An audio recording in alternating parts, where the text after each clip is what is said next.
Friday, August 23rd, 2024, Monaco 64, home of alternative economics and contrarian views.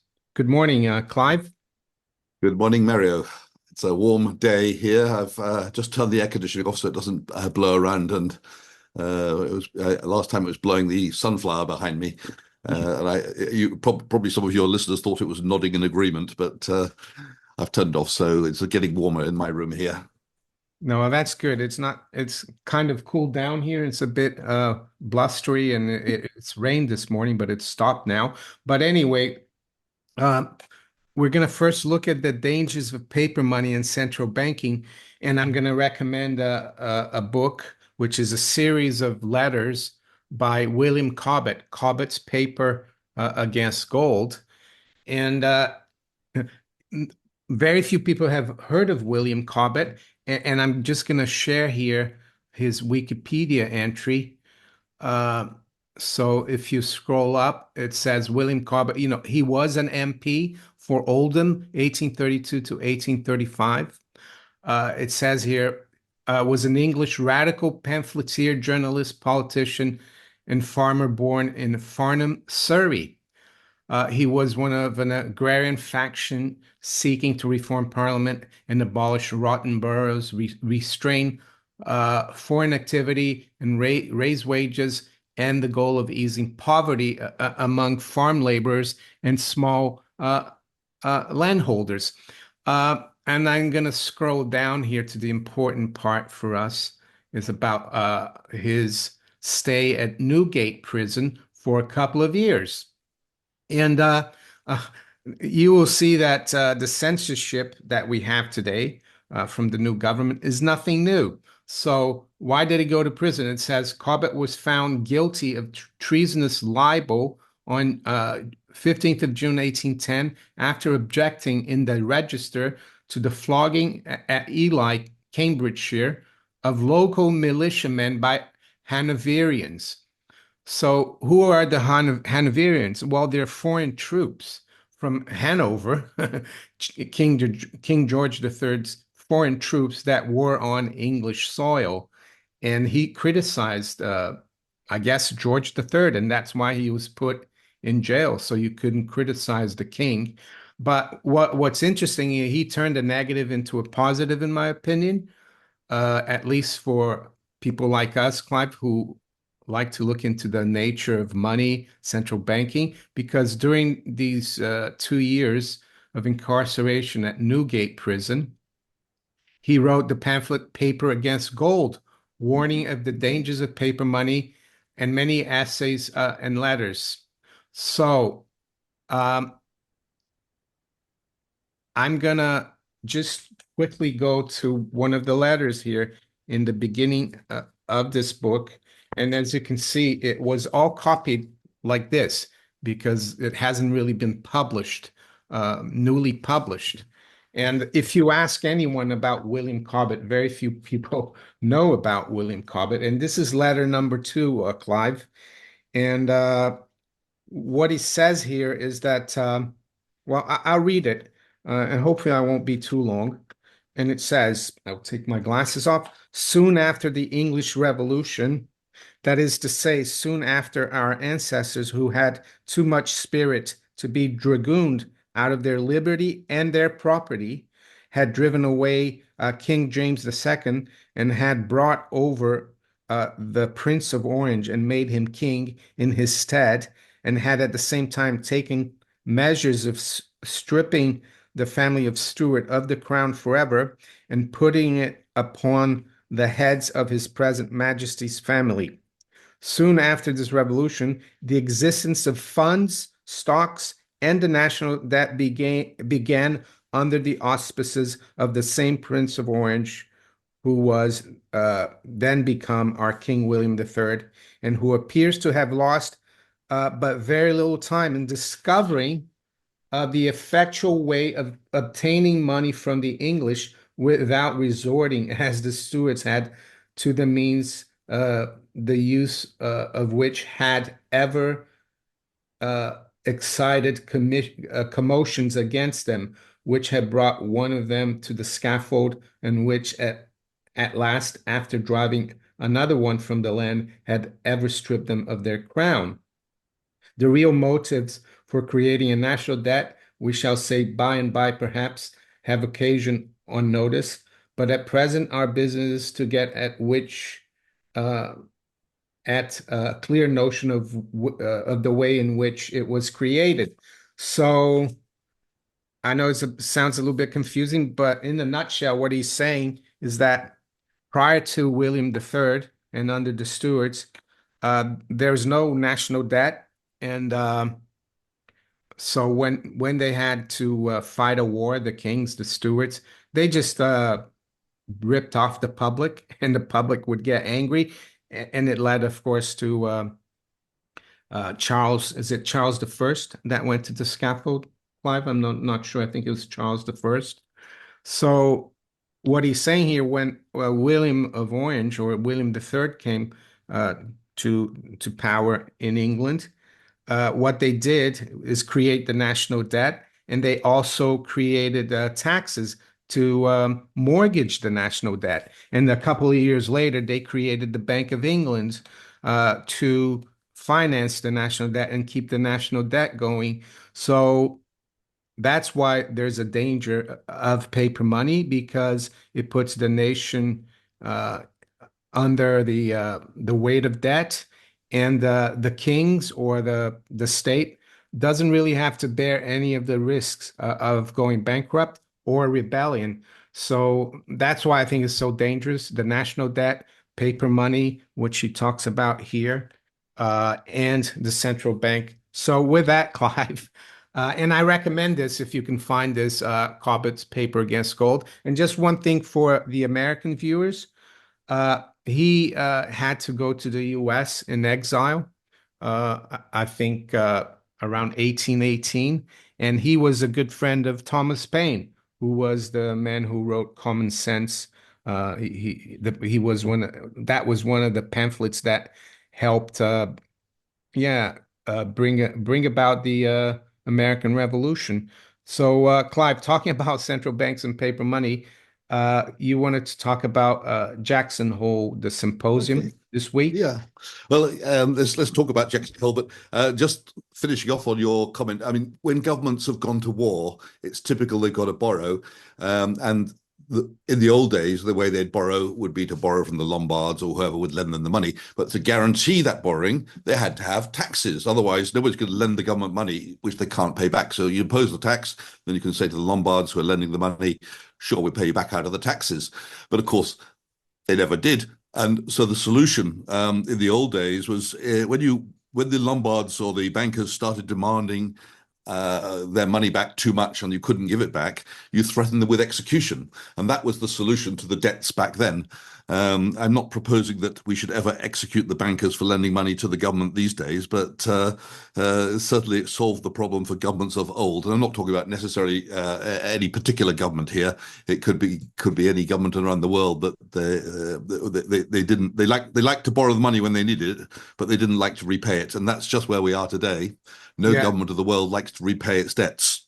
Yeah, and what William of Orange or William the Third did was something novel, I think, and he brought that from the Netherlands. This idea that yeah, you borrow the money through the national debt, and people, investors lend the money, and they get a dividend, or they call it dividend or interest, for life, and they can also pass on that, and that became the national debt. So that was a way of, like, just passing on the buck for future generations. So they started out in 1692. I think it was £1 million, the national debt, the first, and now we are in the UK. I think we're over 3 trillion anyway. So let's go to Jackson Hole. I mean, the world is literally on tenterhooks at the moment. I'm not talking about the world, but I'm talking about the financial world, because tonight is the night that we have three governors of the Federal Reserve speaking, but the main speaker, which is coming on at 10 o'clock in the morning Eastern time, is Jerome Powell. And literally, that will move markets. In 2022, after he spoke, the markets moved down about 22% in the month which followed his speech. In 2023, after his speech at Jackson Hole, the markets rallied very strongly. So what's the world listening for today? It's a sign of dovishness or hawkishness related to the next interest rate cut. Now, as we stand, everybody is expecting more or less a 0.25% cut in interest rates in September. There's about 65% expecting that, and maybe 35 expecting a 0.5% cut. The signals that he gives today will tell the market what to do. So if he and I'm going to come to what I think he's going to say, which direction we're going in. But if he says or gives the market a clue that the cut might be larger than a 0.25%, we're going to have the mother of all rallies in everything, in treasury bonds, in gold, in stock market. If he gives some sort of hint that they might not cut in September and might cut later, we're going to have a collapse in all of those things. And of course, the middle ground would be the 0.25%, which is what the market's expecting. But it's very, very easy for him to make a slip of the tongue. Well, not as easy as it would be for the president at the moment, who's not able to, who makes a lot of slips of the tongue, and I make a lot of slips. But if he makes a slip of the tongue and says the wrong thing, it could definitely move the market, as it has done in the last 2 Jackson Hole speeches that he gave. So the treasury market's on tenterhooks. The tension for the traders is pretty high, and there's a lot of the market's literally abuzz with what he might say. And of course, we do have the other 2 governors, one before him and one after him. I don't really know these other people, so I can't really comment on them. There's Raphael Bostis, who's the head of the Fed of the Atlanta Fed, and then after him there's the Austin Goolsbee of Chicago Fed, who are speaking. So they of course are part of the influence on what will happen to interest rates as well. So whatever they say might move the markets to some extent, but I think Powell is the main one. Now, what I think he's going to say, I don't know how many people have seen this, but the Bureau of Labor Statistics just this week, I think it was Thursday, it might be Wednesday, but they came out and said the numbers were all wrong for the last year. Now they're publishing it up until March. They're not telling us how wrong they were in April, May, or June, or July, but up until March, their numbers were of new jobs were 800, nearly 900,000, call it nearly a million jobs too many were reported. In other words, they were overstating month after month in the year up until March the number of people getting new jobs. So instead of 2.9 million people getting new jobs in the year to March, it was only 2 million. Now, what does that mean? It means that the jobs market is nowhere near as robust as everybody has been believing, if you believe the numbers to start with. And I've had many conversations with you, Mario, saying I don't believe those numbers, because one of the things I've been looking at is the household survey, which is a different survey of jobs, and that shows the complete opposite in many cases of what we've been seeing from the non-farm payrolls number, which is the official number they're working on. So obviously the Federal Reserve has been working on the assumption that the labor market is very robust. But now they've got some numbers, some hard numbers, saying everything that they believed about the job numbers was nowhere near as good. And if the jobs market is nowhere near as robust, it probably means they have to act more aggressively. And therefore, I'm betting that if we get a signal today, it's going to be a dovish signal, meaning we're probably going towards in the direction of a 0.5% cut in September, or maybe that's what the market will see. And that, of course, is good for everything, especially gold, because it reduces the cost of carry. If you own gold, you're not missing out on or you won't be missing out on the higher rates available. It won't be, get that attractive. And of course, it'll be sending a signal to the market that interest rates will continue lower at a fairly rapid pace. It also will be sending a signal to the market that we might be heading into some sort of recession. But I'm reluctant to say that because we've had recessions forecast, about 30 recessions for the last 5 or 6 of them. So they're always being forecast, and many of these recessions never happen when they're supposed to. But we'll see. Mario, what do you think? Yeah, I mean, I'm not surprised. they did this revision, and they've done. I think it was the second biggest since '09. Yeah. And I guess '09 was a momentous year. And even under the Trump administration, they did, it was the third biggest revision they did one year there, I think 2019 or 20. And like you said before we came on, they lied about it, or as people want to say, oh no, it was a revision. But my question is, if Apple or a big company came out with results, and then a year later, or 6 months later, they said, "Oh, we're sorry. Actually, those results were a lot worse, and we're revising them." I mean, they would be in trouble. But government can always do that. Yeah, And you can sue the company if yeah, if a company lies and you yeah, lose money, you sue them. yeah. And my question, I mean, you're right. The Fed now, they've been trusting these numbers for their policy. So I think they've got a problem here. And I think the economy is a lot worse. And the other thing I would add, Clive, you said that there's always a lot of recession forecasts, more than actual recessions. But I don't know if you remember in 2022, the first and second quarter of 2022, we had negative GDP, but which technically is a recession. But they said, oh, the labor market is so strong that we're not going to call it a recession. But now that we know that they're not really honest with these labor market numbers, maybe we've been in recession since then.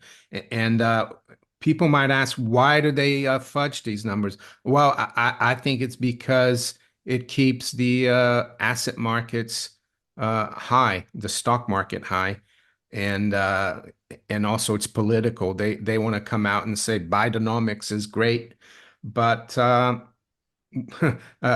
that's the way I see it, Clive.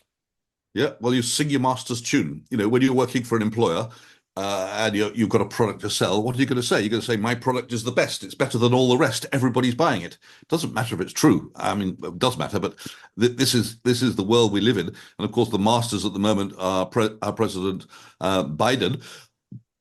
If the next president happens to be Harris or Trump, they'll be singing their tune.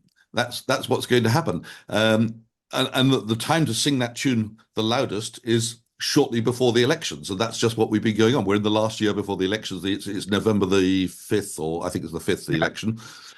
So it's coming up, and they've had to have a very nice numbers now. But perhaps I'll just say something which is actually going to be looking quite interesting now. The fact they've revised these numbers down by nearly 1 million means that when they produce the next number, it's going to look so much better when they're measuring year on year. So when we've been looking at the monthly numbers from the non-farm payrolls, every time they bring out the new monthly non-farm payroll, which we now know were all lies, immediately before that, they revised down the previous number, making the increase look bigger than it really was. So if you add up all the increases, it doesn't come to the actual increase for the year. It's the figure's much larger.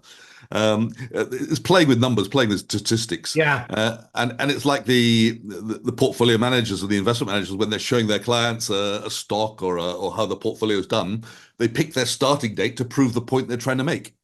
Yeah, and I think the other thing that this hurts the whole the dollar itself, I think, and the trust and confidence that foreigners have in the dollar, because I know other countries also fudge the statistics. People always talk about the Chinese, but we're clearly seeing that they do that for the dollar. And I'm not surprised, Clive, that I saw this piece of news about China and Saudi Arabia, which I think is another nail in the coffin of the petrodollar. And so this is from I think yesterday or a couple of days ago. S&P Global ratings say a deepening of economic relations between China and Saudi Arabia will advance the use of the yuan for oil purchases. Boom, things are starting to come together.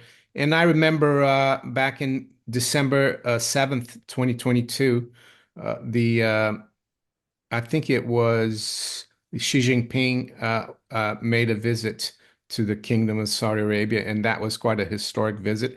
And I think I'm not saying Saudi Arabia and China don't fudge their numbers, but uh, I think it's been one of the reasons why trust in treasuries, the dollar, has been so strong because the honesty and rule of law have been kind of taken for granted for the United States. It's been one of the reasons why people have trusted the dollar, and I think that this huge revision it hurts the credibility. And when you hurt the credibility of a currency, that currency becomes, uh, yeah, there will be less demand for it. Well, I don't know if you've seen this, but the dollar index, which the symbol for that is DXY. I'll just stop that. Yeah, I'll bring up a chart. The dollar index DXY, that's fallen since July and the beginning of July, where it's 106 to today it's about 1015. It might be a little bit lower, 101.5. Now that's what that's about 4.5% fall in the dollar, which is not that significant, but it's a direction of travel. The dollar is weakening at the moment as we speak, and obviously we'll see what happens after the Jackson Hole speech. If he does indicate any sort of dovishness, the dollar will weaken further.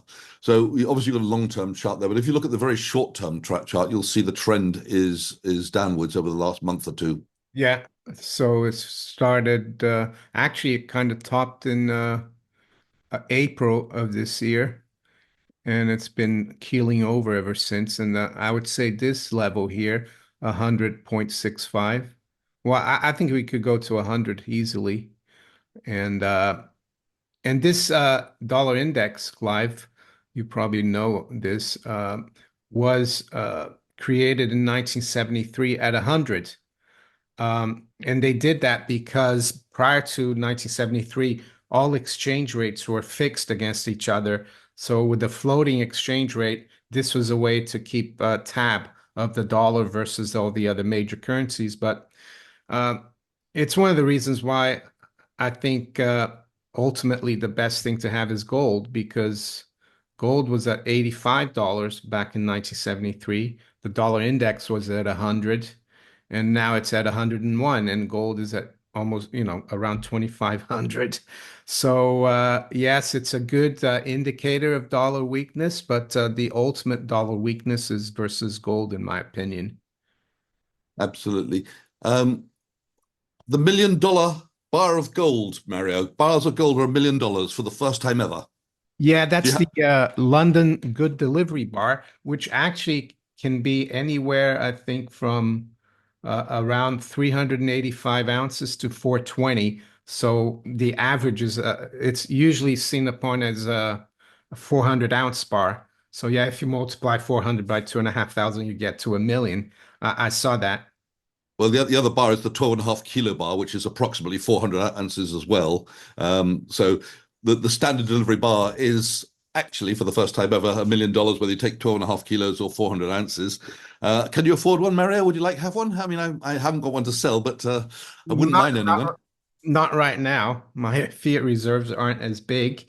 But one story I have about that bar is when I first bought my Krugerrands in 2002. I was still at working in the city, and I went out for lunch or in the afternoon to get them, and my bosses on the desk, the heads of the desk said, "Well, where are you going?" I'm gonna go buy some gold. And that they were all, really? Why are you buying gold for? So I brought the coins back, and everyone was like, really, the whole desk, people were looking at it, because I hadn't touched a 1 ounce Krugerrand, and it was really nice, the weight and the density. And then one of the bosses, the heads of the desk, said, "Well, what about those big bars, the 400?" And I said, "Well, it's around 400 ounces." So at the time, it was worth about 66,000 pounds. So I said, "Yeah, you could have one for 66,000 pounds." Instead, I might buy one of those. I don't think he ever did, but now it would be worth around 800,000 pounds. The Which is a good thing if he had bought a bar. But the only problem is if he wanted to sell it to take the profit in fiat pounds, he'd have a huge capital gains tax bill.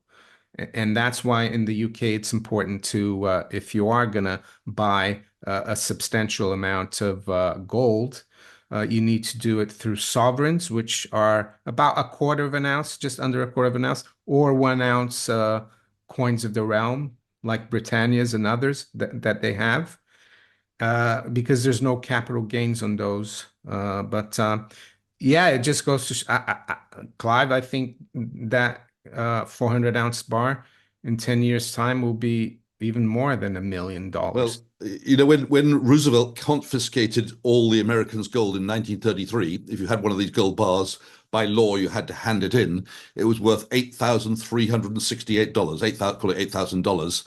Now it's $1 million.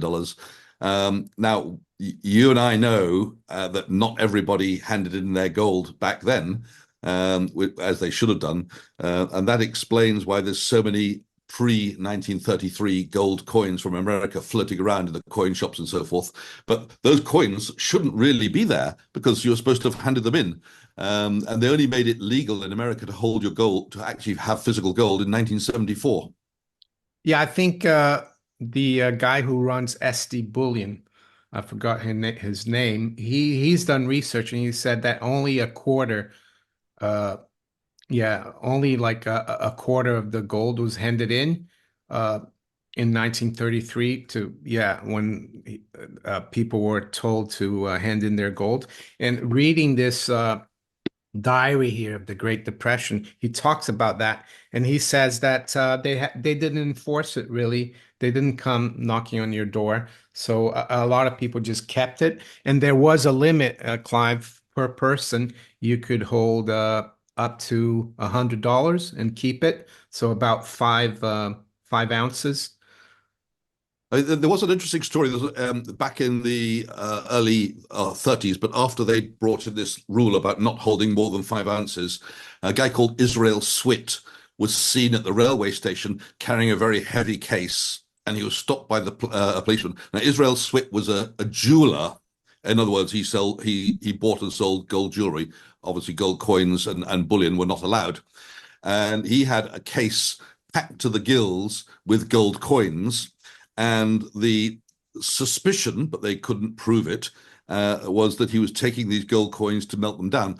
Now, these were $20 coins, but because Roosevelt had raised the price of gold to $35, all kinds of people who'd been hiding away their gold and not wanting to hand it in and now needed some money, they'd go along to the jewelry shop and said, look, I know this is worth $35, but it's only worth $20, and they strike a deal somewhere in the middle. What the jewelers could then do, they could pop it into their melting pot with all the gold jewelry, mix it up with the gold jewelry, which they then, by law, when they melted it down, had to take along to the mint and sell it. But the mint would give them then $35 for their gold. But don't forget, they'd been buying these $20 gold coins, probably for maybe no more than 20 from the people who needed them, but turning them into $35 worth. Completely illegal, but everybody knew it must be going on because there were many instances where the mint found that the gold they were receiving from jewelers was of a purity which was above and where it should be for 22 karat gold or 18 karat gold. You know, if you put gold, it's normally 28, well, it's 18 or 22 karat. But if it's closer to 24, obviously they've thrown in some pure gold coins into the pot. So that was a way for the jewelers to make a bit of money on the side. Anyway, this guy, Israel Swit, well, I don't think he was ever charged, or maybe he was charged, but they found him innocent, or they couldn't prove where he got it from. But let's just move on to another point about the gold, and that's the proposal in the UK for a wealth tax. Yeah, What do you think? What do you think about that, Mario? just before we go into the wealth tax, just wanted to say the Secretary of the Treasury at the time, he was, I think, I forgot his name, but when they did the confiscation, he put a clause in there because there's a coin collector that you couldn't confiscate coin collection. So a lot of people with coin collections were okay. And I would argue, Clive, that in 32 and just before Roosevelt came into power. I'm sure the very big, the billionaires of those days, they got a heads up and they moved a lot of their gold to Switzerland.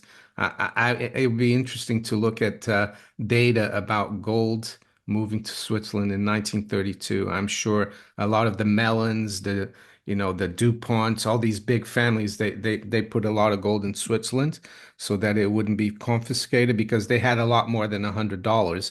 But wealth tax, yeah, that's another worry, isn't it, Clive? Because this Labor government and is being quite is favoring a lot the public sector.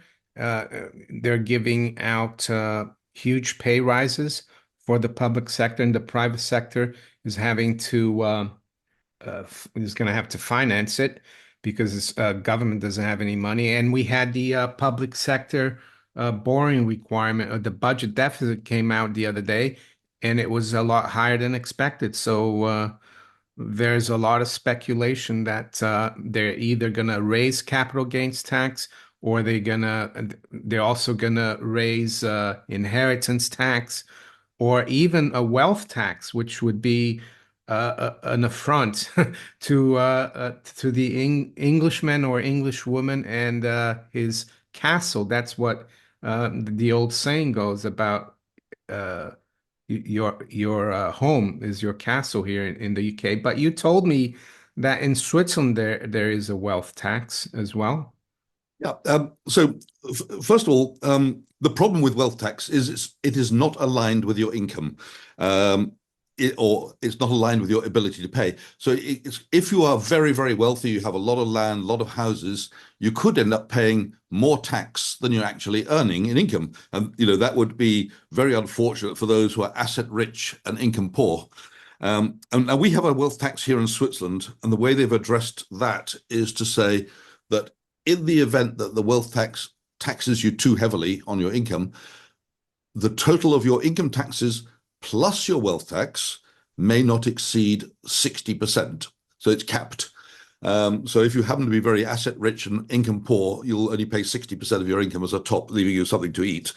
Obviously, 60% is an outrageous rate, but there will be plenty of people paying that much because of their wealth and low income.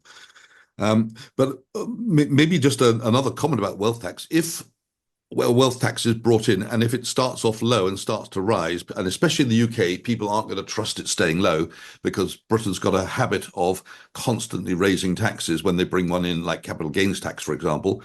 I think capital gains tax, when it was brought in, was 8%. That's what I remember when I was in the UK back in the 1970s. And I think it's 20% now, or is it 21? I don't know. If they bring in wealth tax at a low rate, people aren't going to believe it will stay low. And there will be, needless to say, a lot of people moving out of the UK, just as happened and is still happening because of the decision to tax the non-UK domiciled people. That's the people who've come to work temporarily for in the UK and plan to leave. And the non-domicile rule basically said, if you're a temporary worker in the UK, you're a billionaire, you're coming to set up a factory, provided you don't stay here more than a certain number of years. I think it's been reduced to either 13 or 17 years now. I'm not sure it's not 30, it's not 17, it might be 13 or 15. Provided you're not staying longer than that, and provided you don't plan to stay longer than that, because it's also about what's in your head, we won't tax you on your foreign assets. But needless to say, they've been reducing the period over the years and making it more and more difficult for the non-doms. And the latest proposal is that non-doms won't have that benefit at all. And of course, many of them have already left the UK, and many are planning to leave. They're talking to their lawyers and their accountants about how to do it. It's not so easy for many of them because they may have kids in school, they may have their businesses there. But I was managing, for 50 odd years, I was managing other people, or 45 years, I was managing other people's wealth. And it was a regular conversation with them about taxes and whether they're living in the right country. And over the years, I saw many people change from one country to another country. And part of that decision, if not all of it, was driven by taxation. There were other factors. I mean, we saw this guy, the Dyson guy, move to Singapore. Ostensibly he did it for, get to be closer to his manufacturing facilities. But You know, the guy's a multi-billionaire, and he's suddenly gone from an environment where he's paying high taxes to an environment where he's paying very low taxes. Very convenient for him. And we have plenty of people, Brits in Switzerland, who've moved to Switzerland because they're very happy to pay the Swiss government 250,000 francs in tax instead of a lot higher number in the UK. Now, 250,000 is the kind of number you might get away with. I'm not saying you have to negotiate with the government when you're coming as a thing. Yeah. So people will leave the UK if they bring in a wealth tax because they're not going to believe the promises which are made about it not getting any higher or and so on. Um, Yeah. Go Sorry.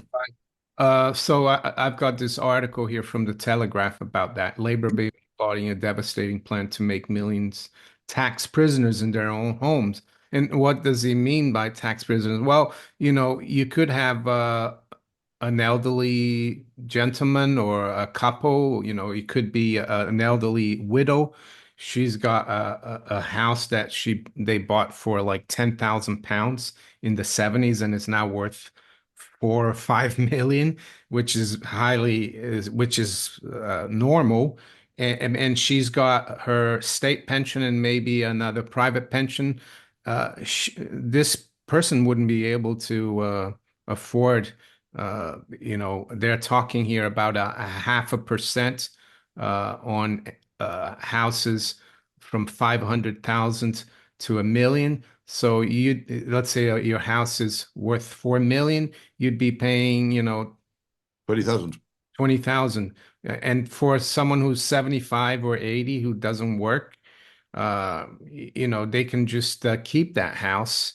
But the other thing is, well, this is not the first time the UK state has gone after people's wealth, because it says here the first law of taxation is that taxes are inevitably introduced at a low manageable level, often on a temporary basis, keeping the useful idiots on side. Uh, yeah, and I think the income tax, Clive, there's an old story that it came after the Napoleonic Wars and it was supposed to be temporary. But anyway, and it says, but are soon jacked up. Inheritance tax in its modern form was just 7.5% when it was introduced in 1894. It had been hiked to 40% in 1930, 65% after the war, and the top rate of 75% in 1949. Well, right now it's back down to 40. So this Alistair Heath, who wrote this, said, does anybody really believe that an annual property tax would stay at 0.5% or so? It would soon turn on into a historic exercise in expropriation. And yeah, it is concerning. And even if they don't come out in October in the budget with something like that, it's going to create a lot of worry and uncertainty. And I think a lot of people, like you said, might just pack up and leave. And another thing to say about wealth tax, and I'm talking about Switzerland here. In Switzerland, the wealth tax is taxed on everything you own: bank accounts, stocks and shares, property, works of art, and of course, on your gold bullion held under the mattress if you have it there. Now, I'm not going to say what Swiss people do because the Swiss nation are generally fairly honest. I'm sure everybody is reporting all of their gold and gold bars and silver and so forth. But let's come back to that $1 million gold bar. If I happen to own one secretly, which I don't, and I went to cash it in, I'd suddenly be $1 million richer. And I think I'd get some questions from the tax authorities as how do my wealth suddenly increase by $1 million if I'd forgotten to put that bar on my tax return. So maybe there's a lot to be said for these small coins. You know, if you have small coins and if you've got not very good with your memory and you've forgotten to put that on your tax return, at least you can cash them in one by one. I'm not suggesting anyone should do this, but obviously people do have lapses in memory sometimes. It can go under the radar screen, but that is the problem with wealth tax. They burrow down and they want to know literally everything you've got. And once you've declared everything you've got, if you're honest about it, then it's very difficult to backtrack and say, no, I don't have it, or to pretend you had a boating accident and dropped it in the sea because they're not going to believe you. And Clive, so I'm just showing here the viewers what Clive is talking about, especially for the UK viewers. So this is Gold Investments, this is my affiliate. A lot of you have dealt with Oliver and Simon Tempo. For those of you who are new, if you're interested, there's a link below in the description.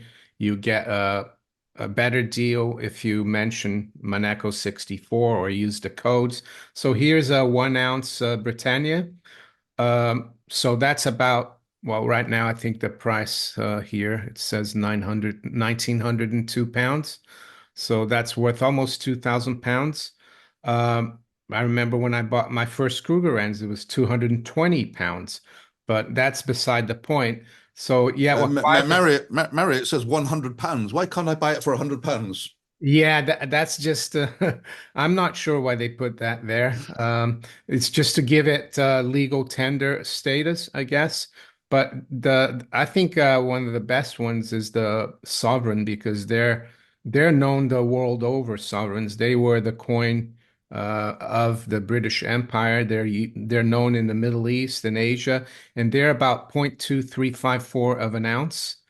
And like I've traveled, maybe I shouldn't say this. I've taken two or three on with me in my pocket with the other change. I've gone through security and put the coins in the box, and no one ever asked me anything.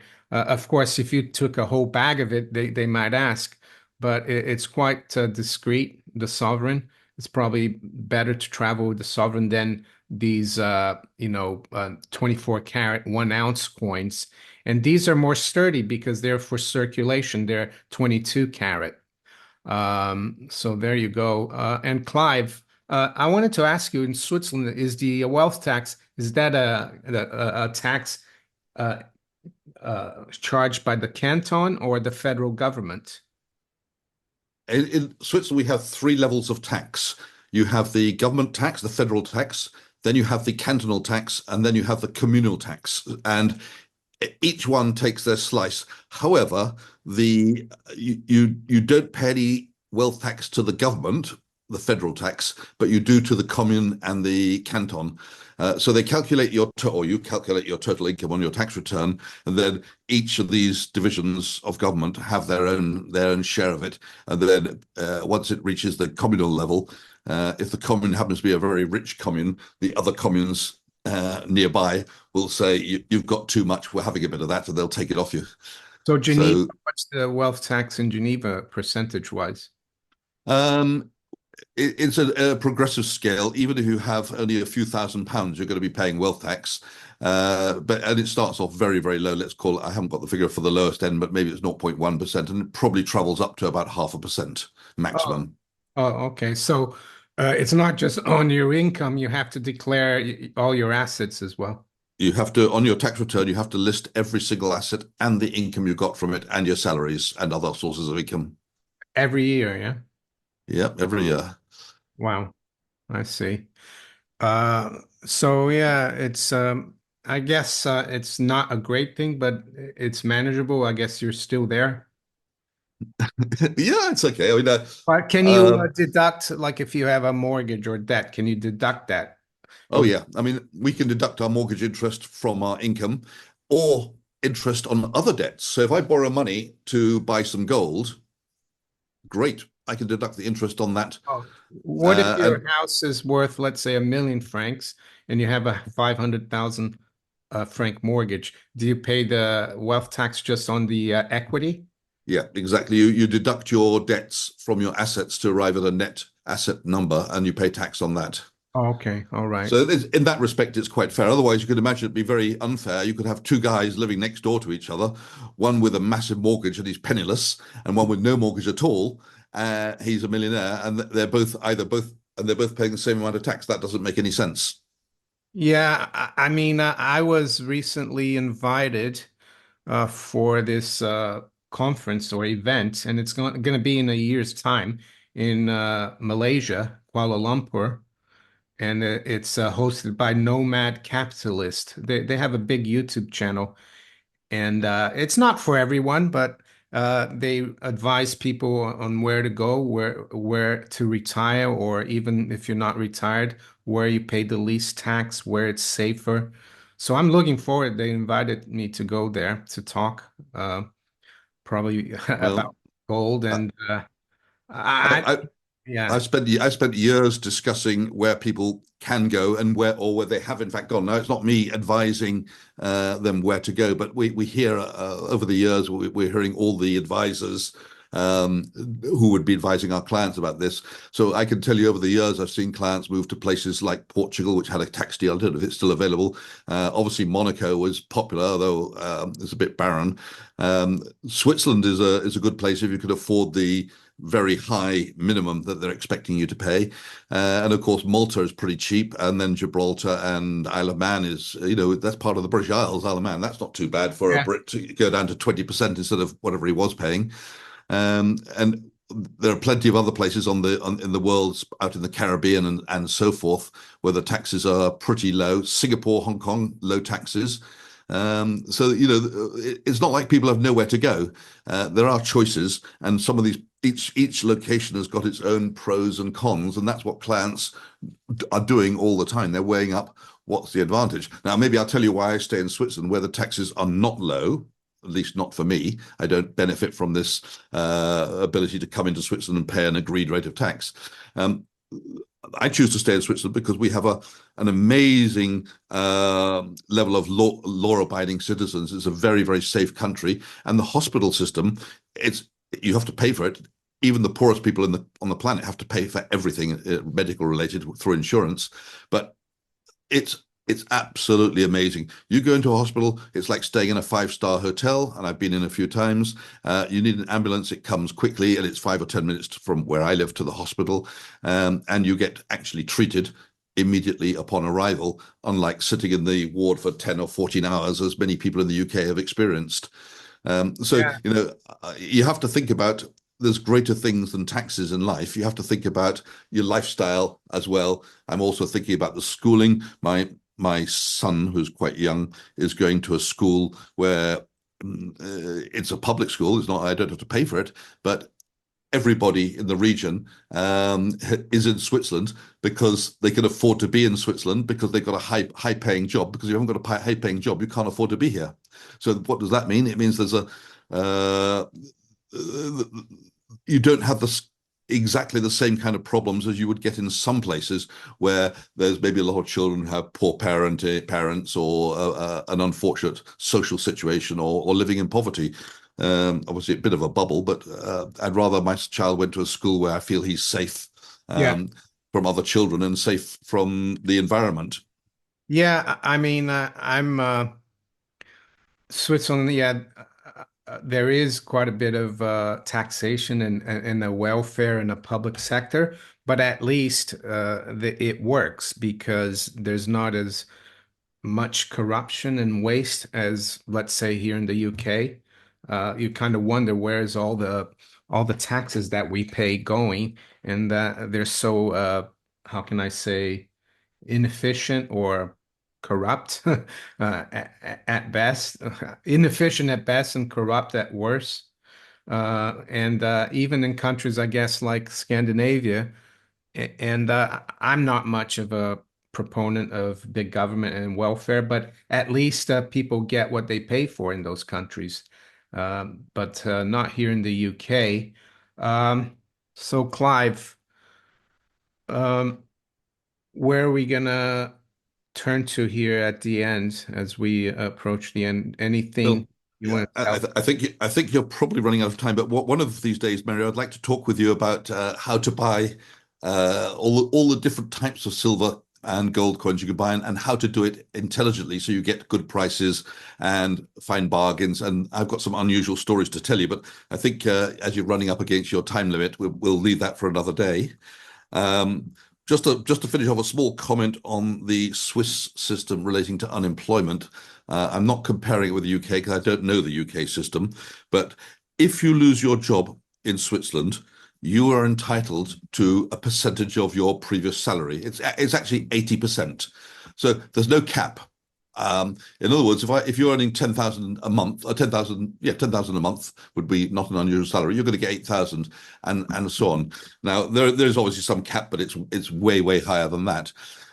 So in Switzerland, They don't say, sorry, there's a low cap of what you can earn.